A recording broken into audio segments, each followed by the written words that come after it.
Hi friends, welcome to ವೈಭವ entertainment channel.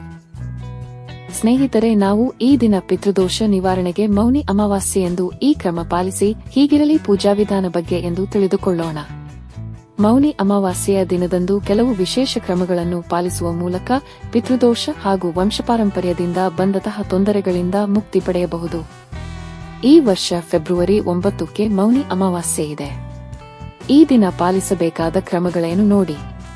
Hindu ಧರ್ಮದಲ್ಲಿ ಅಮಾವಾಸ್ಯೆಗೆ ಬಹಳ ಮಹತ್ವವಿದೆ. ಪ್ರತಿ ತಿಂಗಳು ಅಮಾವಾಸ್ಯೆ ಇರುತ್ತದೆ. ಬದುಕಿನಲ್ಲಿ ಎದುರಾಗುವ ದೋಷಗಳಿಗೆ ಅಮಾವಾಸ್ಯೆಯ ದಿನ ಕೆಲವು ಕ್ರಮಗಳನ್ನು ಪಾಲಿಸುವ ಮೂಲಕ ಪರಿಹಾರ ಕಂಡುಕೊಳ್ಳಬೇಕು. ಈ ಫೆಬ್ರವರಿ ಬರುವ ಅಮಾವಾಸ್ಯೆ ಬಹಳ ವಿಶೇಷವಾಗಿದೆ. ಈ ಬಾರಿ ಫೆಬ್ರವರಿ 9ಕ್ಕೆ ಮೌನಿ ಅಮಾವಾಸ್ಯೆ ಇದೆ. ಮಾದ ಮಾಸದ ಕೃಷ್ಣ ಪಕ್ಷದಲ್ಲಿ ಬರುವ ಅಮಾವಾಸ್ಯೆಯನ್ನು ಮಾದ ಅಮಾವಾಸ್ಯೆ ಅಥವಾ ಮೌನಿ ಅಮಾವಾಸ್ಯೆ ಎಂದು ಕರೆಯಲಾಗುತ್ತದೆ. ಈ ದಿನದಂದು ಪವಿತ್ರ ನದಿಯಲ್ಲಿ ಸ್ನಾನ ಮಾಡುವುದು ಹಾಗೂ ದಾನ ಮಾಡುವುದಕ್ಕೆ ವಿಶೇಷ ಪ್ರಾಮುಖ್ಯವಿದೆ.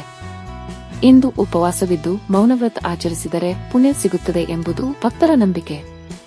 ಮೌನಿ ಅಮಾವಾಸ್ಯೆಯ ದಿನದಂದು ಪಿತೃಗಳನ್ನು ಮೆಚ್ಚಿಸಲು ತರ್ಪಣ, ಪಿಂಡದಾನ ಮತ್ತು ಪವಿತ್ರ ಸ್ನಾನದಂತಹ ಕಾರ್ಯಗಳನ್ನು ಮಾಡಲಾಗುತ್ತದೆ. ಮಾದ ಅಮಾವಾಸ್ಯೆಯ ದಿನ ಪಿತೃದೋಷವನ್ನು ಹೋಗಲಾಡಿಸಲು ವಿಶೇಷ ಪರಿಹಾರಗಳನ್ನು ಅನುಸರಿಸುವುದು ಸೂಕ್ತ. ಪಿತೃದೋಷ ಎಂದರೇನು?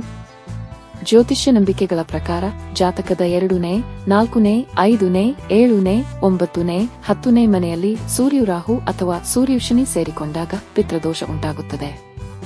ಸೂರ್ಯನು ತುಲಾ ರಾಶಿಯಲ್ಲಿದ್ದಾಗ ಅಥವಾ ರಾಹು ಮತ್ತು ಶನಿ ಸಂಯೋಗದಲ್ಲಿದ್ದಾಗ ಪಿತೃದೋಷದ ಪ್ರಭಾವವು ಹೆಚ್ಚಾಗುತ್ತದೆ. ಇದರೊಂದಿಗೆ ರಾಹು ಲಗ್ನವಾಗಿ 6, 8, 12ನೇ ಮನೆಯಲ್ಲಿದ್ದಾಗ ಪಿತೃದೋಷವೂ ಉಂಟಾಗುತ್ತದೆ. ಪಿತೃದೋಷದಿಂದಾಗಿ ವ್ಯಕ್ತಿಯ ಜೀವನವು ಸಮಸ್ಯೆಗಳಿಂದ ತುಂಬಿರುತ್ತದೆ. ಪಿತೃದೋಷ ನಿವಾರಣೆಗೆ ಪರಿಹಾರಗಳು. ಈ ದೋಷದಿಂದ ಮುಕ್ತಿ ಹೊಂದಲು ಅಮಾವಾಸ್ಯೆಯ ದಿನ ಪೂರ್ವಜರಿಗೆ ನೈವೇದ್ಯ ಅರ್ಪಿಸಿ ಅವರಿಗೆ ಸಂಬಂಧಿಸಿದ ಕಾರ್ಯಗಳನ್ನು ಮಾಡಬೇಕು.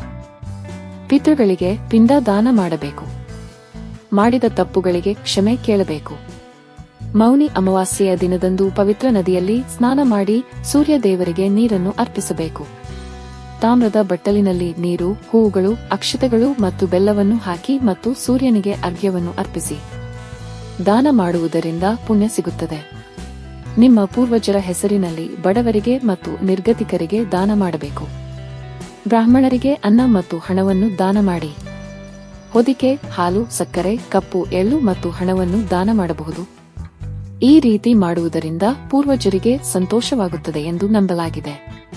ಇರುವೆಗಳಿಗೆ ಸಕ್ಕರೆಯೊಂದಿಗೆ ಬೆರೆಸಿದ ಹಿಟ್ಟಿನೊಂದಿಗೆ ಆಹಾರವನ್ನು ನೀಡಬೇಕು.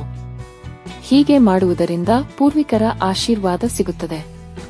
ಇಂದು ಹಸುಗಳಿಗೆ ಆಹಾರ ನೀಡಲು ಮರೆಯದಿರಿ. ಗೋವಿಗೆ ಸಾತ್ವಿಕ ಆಹಾರ ನೀಡಬೇಕು.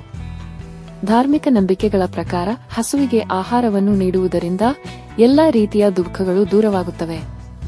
ಮೌನಿ ಅಮಾವಾಸ್ಯೆಯ ದಿನ ಆಲದ ಮರಕ್ಕೆ ನೀರು ಅರ್ಪಿಸಿ. ಮರದ ಕೆಳಗೆ ದೀಪವನ್ನು ಹಚ್ಚಿ ಮತ್ತು ಮರದ ಸುತ್ತಲೂ 108 ಪ್ರದಕ್ಷಿಣೆ ಹಾಕಿ. ಈ ಪರಿಹಾರಗಳನ್ನು ಅನುಸರಿಸುವ ಮೂಲಕ ಪಿತೃದೋಷಗಳಿಂದ ಪರಿಹಾರವನ್ನು ಪಡೆಯುತ್ತಾರೆ ಎಂದು ನಂಬಲಾಗಿದೆ. ಮೌನಿ ಅಮಾವಾಸ್ಯೆಯ ದಿನದಂದು ಓಂ ಆದ್ಯ ಭೂತಾಯ ವಿದ್ಮಹೆ ಸರ್ವ ಸೇವೆಯ ಧೀಮಹಿ ಶಿವ ಶಕ್ತಿ ಸ್ವರೂಪ ಪಿತೃದೇವ ಪ್ರಚೋದಯಾತ ಎಂಬ ಮಂತ್ರವನ್ನು ಪಠಿಸುವುದರಿಂದ ಶುಭವಾಗಲಿದೆ. ಈ ಮಂತ್ರವನ್ನು 108 ಬಾರಿ ಪಠಿಸುವುದರಿಂದ ಆನುವಂಶಿಕ ದೋಷಗಳು ದೂರವಾಗುತ್ತವೆ ಎಂದು ನಂಬಲಾಗಿದೆ.